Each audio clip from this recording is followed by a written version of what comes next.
sa mga buhay natin na hindi mo tayo forever bata, na parang pareho pa rin tayo mag-isip kung paano tayo noon, di ba? So ngayon, mas malawak na yung pag-iisip namin, mas mahaba yung pasensya.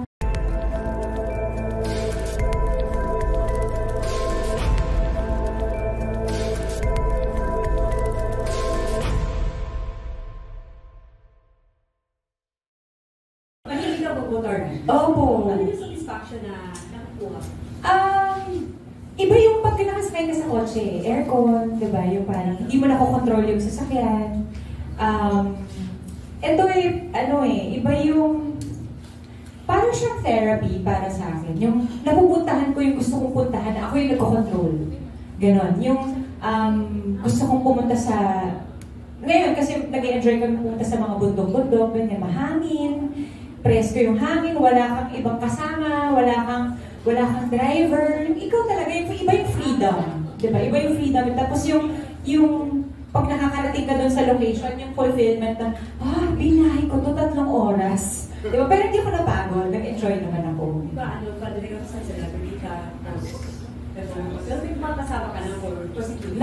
Oo, si Dennis, sumasama na ngayon. Natutuwa ako na sinasamahan na niya ako ngayon. Kasi dati, sa kotse lang siya yun na, may radyo kami. Ang bilis mo, dahan-dahan, gano'n. Ngayon, sinasamahan niya na ako. Na-enjoy na namin dalawa. Minsan, nagde-date kami, nakamotor lang, gano'n. Last question, yung venture.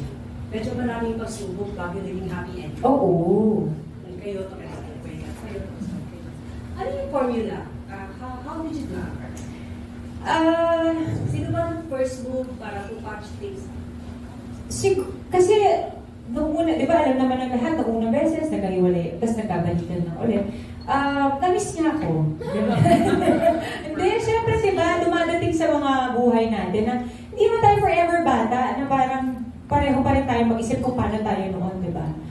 So ngayon, mas malawak na yung pag-iisip namin, mas mahaba yung pasensya, mas talagang importante sa amin na isipin mo, ano ba yung pinagmulan nito? Saan ba tayo nagsimula? Di ba sa pagmamahal? So parang dapat doon lang kami bumabalik palagi. Ano message for yung couples na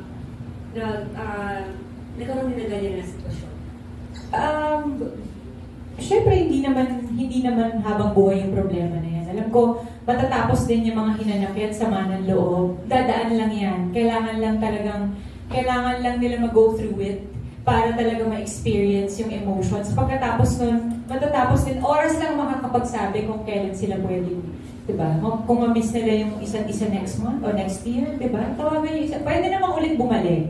Pero siguro kailangan magpahinga. Kailangan, diba, buo ka na bago ka bumalik ulit dun pumasok ulit sa isang relasyon.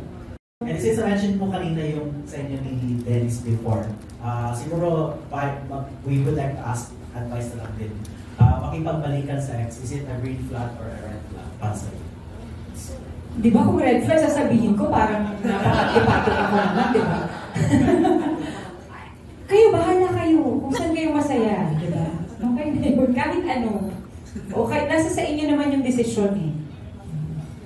May plano ba na mag-tandem yung Jenny at saka Dennis Studio? Ay, nako.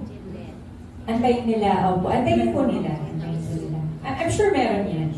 Pero just in case na mag-tandem kayo, ano kaya yung deal, yung story na gusto mong gawin? Kahit ano naman, basta kasama si Dennis pa, okay lang yun. May enjoy ko yun. Tsaka, napakagaling niyang aktor, so hindi ako mahihirapan. Magtutulungan kami nila.